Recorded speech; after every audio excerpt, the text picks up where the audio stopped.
Okay, the face is just a magnet. That comes off easy. The hands are connected with little square brass tubes. Those are meant to slide off as well. The knife and the sheath are just stuffed inside his boot. Those come off easily as well. Now the hard part, which is to say, everything. His feet have magnets on them. The sticky bones armature underneath all his clothing came with these magnets built in. They are very powerful. So that makes things a lot easier for me. I'll start by popping out his arms inside the clothing so I can slide them out of his sleeves.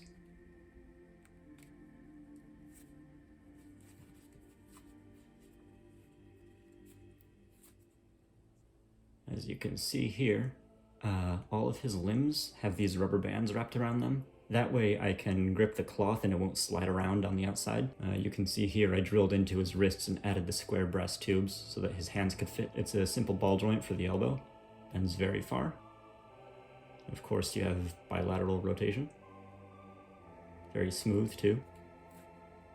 Next I'm going to get this strap off his chest. This is how he carried around his lantern. Oh man, this is really tangled up in there. I didn't intend to ever disassemble him completely. I didn't build him with that in mind. I did have to remove some parts to make repairs here and there. I had to remove his arms once to thread some wire through his sleeves for the scene where he was dangling out into the sky. But that was the farthest it went until now.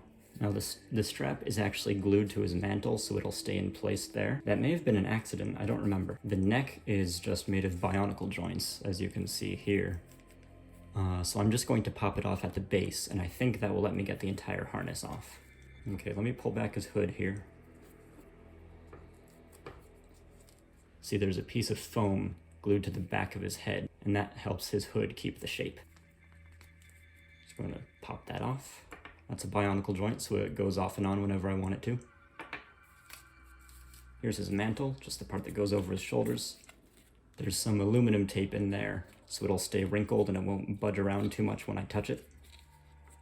The neck is pretty long, so that way it all bunches up when it's in the correct position. I like that look a lot.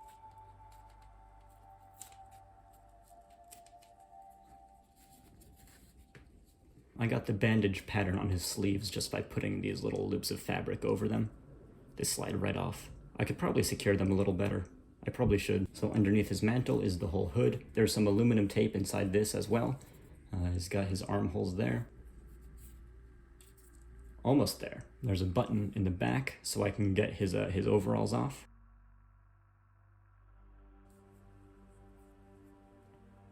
No, I forgot to turn this light on. The video is going to be inconsistent now. You'll have to live with that. Okay. Now here, his sleeves, as you can see, they're open in the middle. They just kind of slot over his arms. They're not connected to anything else. Now you can see a lot more of the sticky bones armature underneath. I glued a bionicle joint onto the neck here, and that became his new neck joint. This was the original, but it didn't have the right proportions. You'll see that his shoulders have excellent articulation with these butterfly joints. Like, he can shrug, his shoulders can go in and out. It looks great. Okay, now how did I do this? You know, I don't think I made his boots to come off. All right. The boots are kind of glued to the feet. I don't think I'll be able to take them off, but you'll see that they're actually made in sections. They kind of pull apart, right? So they'll move properly when his ankle and his toe are articulating. I added some foam here to give the toe some more bulk. All right, let me get the other one. Okay. All right, and now all the pants. Oh, you'll notice there's some gunk here. I added some poster tack to keep it shut. I had to cut his pants open to get the flying rig in there for one shot. It does not look great. I really wish I'd taken the time to come up with a better solution to keep the hole shut. But I was in the middle of a shot here. I didn't really have time to go and stitch it together. All right, and as you can see, more rubber bands there.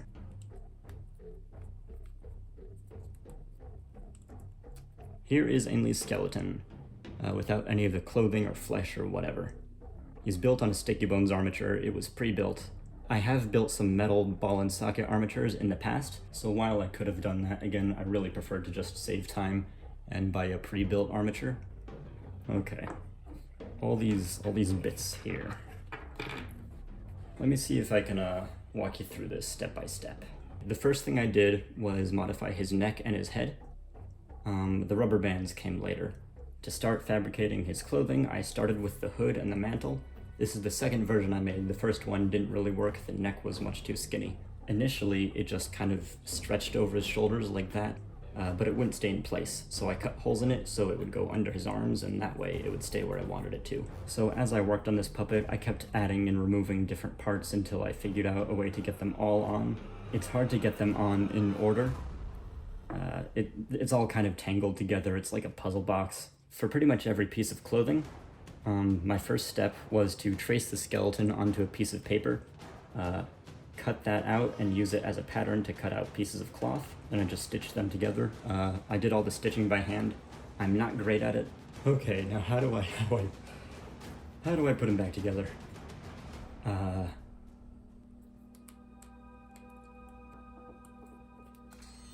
start with this. I made sure to use a few different types of fabric that are stretchy but not prone to wrinkling. That way they would move and flex around him, but I wouldn't get that annoying flickering effect when all the wrinkles keep moving around when I don't want them to. One thing I should have done actually is spray starched everything to keep it stiff. Okay, so they're in these pants. I'm just gonna see if I can slide these onto him.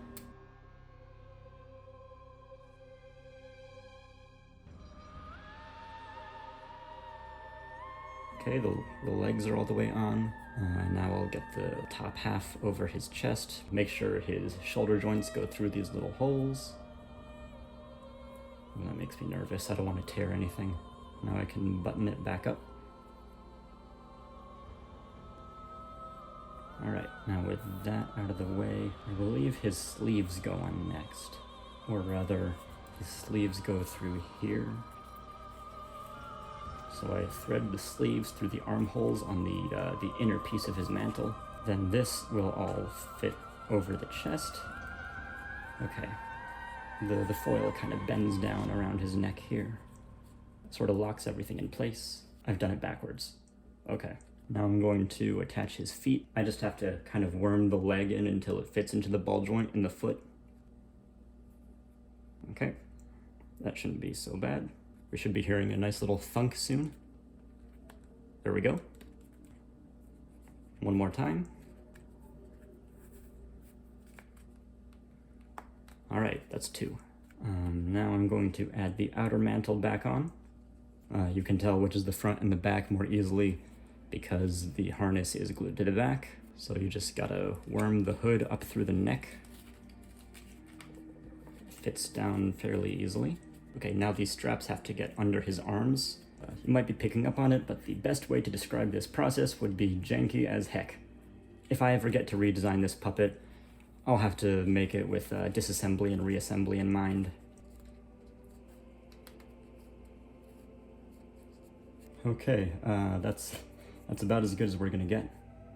Next, I'm going to get his arms back on. This is gonna be tricky.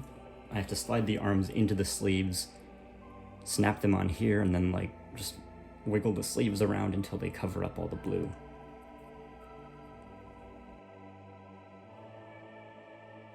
All this cloth gets in the way. I have to like pull it out to the side. Yeah, you don't want to get the cloth pinched in the joint. That'll make it pop off more easily. Okay, so that's one. Now for the other. Okay, both arms. With those in place, I can keep on pressing down the mantle until it sits comfortably. Pull it out over his shoulders a little bit, try and cover up those gaps. Now I'm gonna get these fabric loops back up on his arms.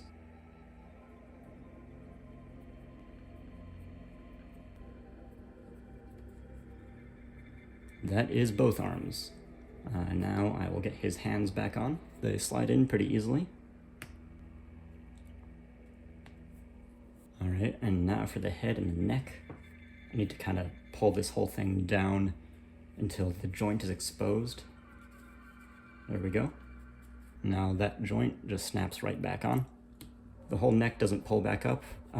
You just need to stretch the hood out over the foam in the back of his head. That all fits into place quite snugly. Now I'm just going to put his dagger back. And now the final piece. And there we go.